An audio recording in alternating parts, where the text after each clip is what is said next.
Hi, welcome back. Now, before we talk about the other types, the string, bool, and tuple types, I want to talk about something very important in Swift, the concept of an optional or an optional type. Optionals are types whose value can either be of the underlying type or nil.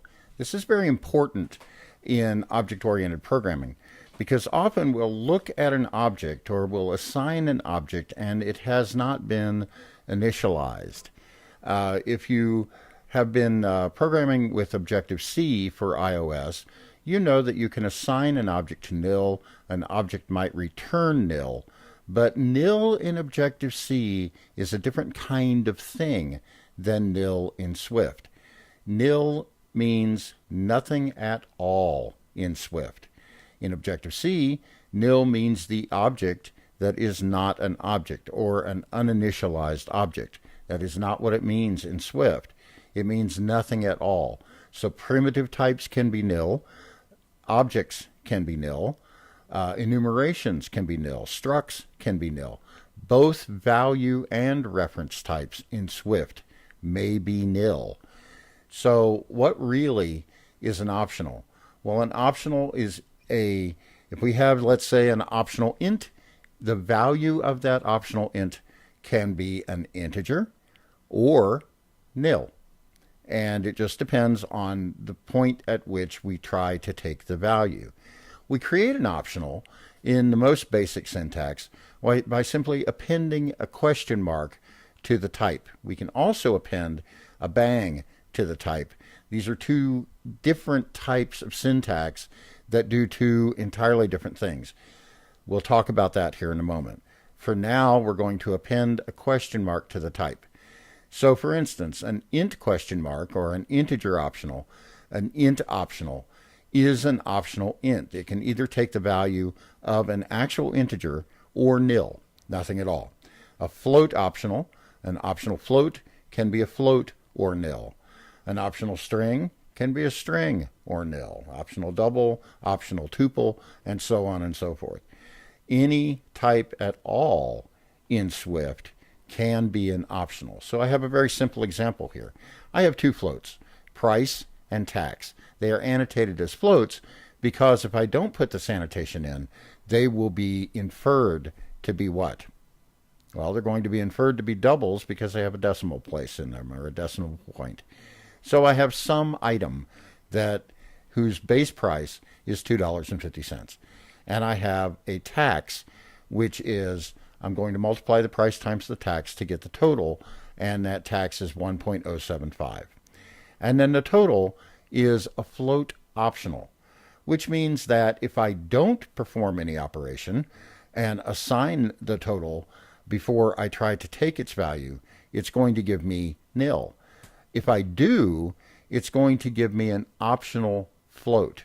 So let's look at that. Total equal price times tax.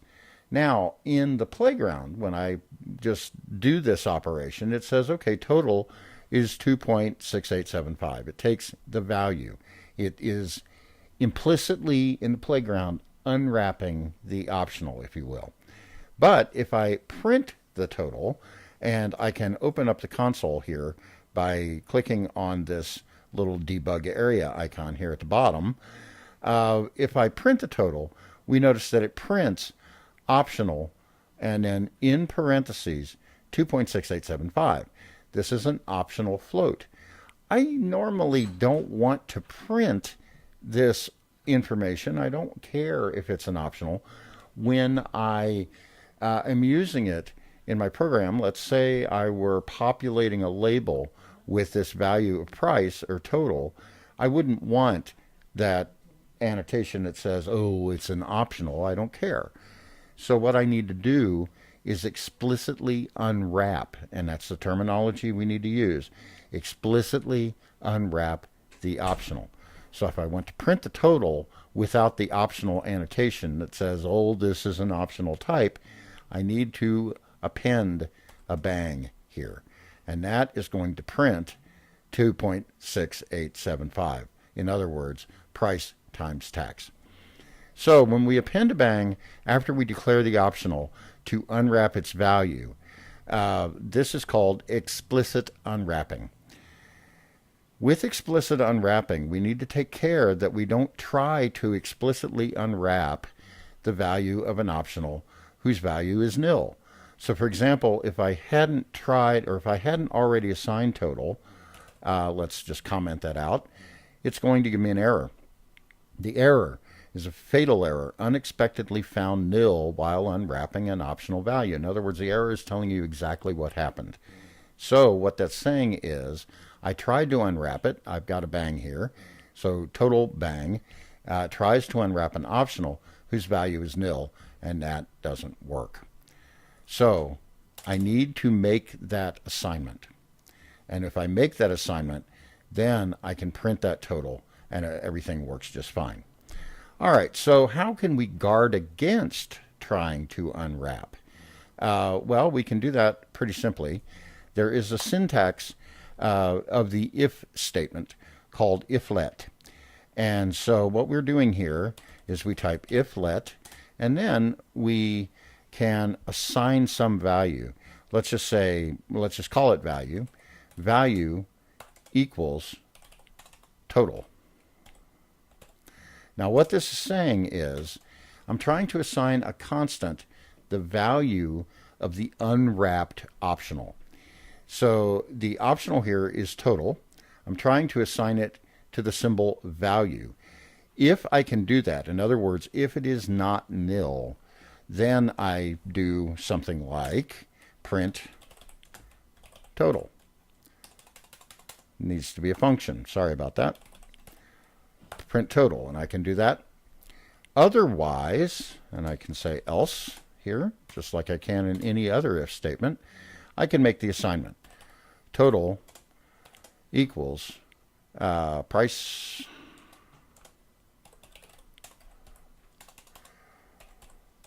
times tax. All right, so now I can see here that it's 2.6875 because we hadn't made this assignment at all or before. I can remove the else clause and put that in here. I'm printing total.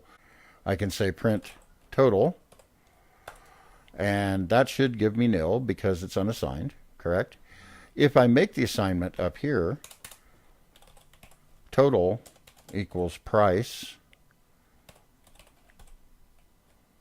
times tax, then the if let statement gets done, and I print it twice.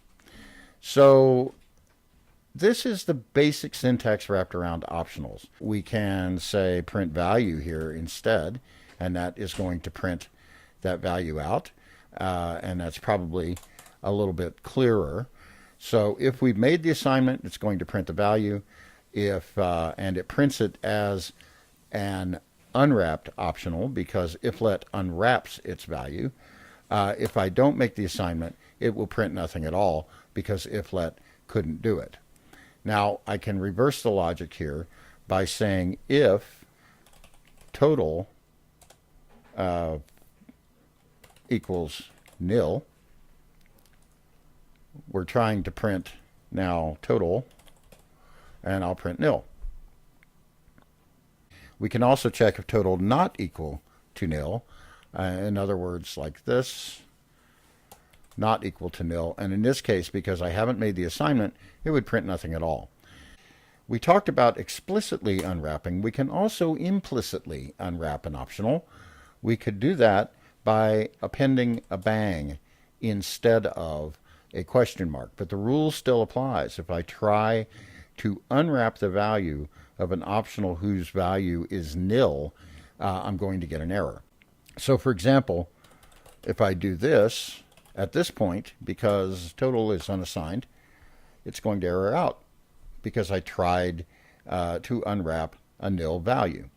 However, if I make the assignment total equal price times tax, now it'll work just fine because I am implicitly unwrapping this optional. So when do you use explicit unwrapping and when do you use implicit unwrapping? In other words, when do you assign the type as an optional that has a bang versus an optional that has a question mark? When you know that the value will be assigned before it's used, you can explicitly unwrap it. When you don't know that, you should use the question mark syntax and then explicitly unwrap it in code. So for example, we know that an outlet property on a view that is referred to in the view controller is going to have a value. So we can use the implicit unwrapping syntax. We can use the bang at the end of the optional there because we know that value is going to have a value because it's already on the view. So we can use implicit unwrapping in that assignment. Otherwise, if we don't know that an optional is going to be assigned a value before it's used, then we use the question mark and explicitly unwrap it in our code. We will see many, many, many examples of optionals, and this the whole idea will become more and more clear as we go along. However, I wanted to present the syntax and the bare idea of what an optional is at this point, because before we get very much deeper into understanding Swift, because optionals are basic to an understanding of the Swift language. Thank you very much.